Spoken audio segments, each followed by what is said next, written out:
So this is an El Nino year. An El Nino year typically happens every 3 to 7 years, and it can last from a couple weeks to a couple years. And scientists don't know exactly why it happens, but they know what happens.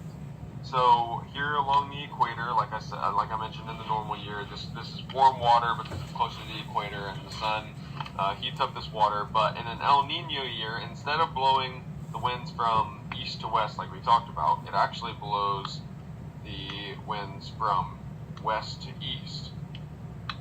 So these trade winds blow all this warm water kind of to the coast of South America, and it kind of affects North America, but not all too much. And it forces all this upwelling, like what I talked about in the last one, forces all this upwelling to the other side instead of over here where South America was. So this is kind of over here near Australia and all that fun stuff. So it pushes all this cold water up here, and it's kind of the exact opposite of a normal year, actually. It doesn't necessarily reverse in this process, but all the processes that we saw in the normal year kind of weaken. So these processes begin to happen depending on how bad of a normal year it is. But to describe an exact reversal, this is exactly what happens. So all this warm water will eventually evaporate because of how hot it gets, and eventually it will make its way back over here, and it will precipitate again, and this process will continue. So this is an El Nino year.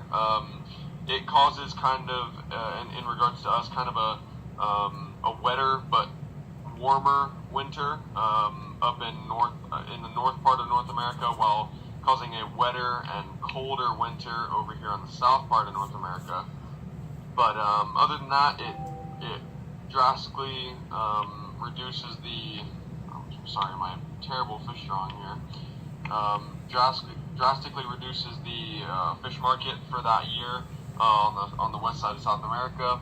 So little fishies are no more, and that's about it. So just to recap, an El Nino year is basically a weakened version of the normal year, or an opposite of the normal year. So the trade winds push all the warm water over towards the east, and they evaporate and eventually make their way back over to the west where they precipitate.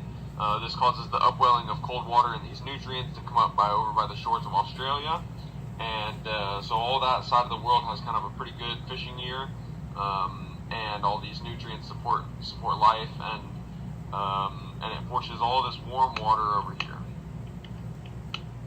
So that is El Nino.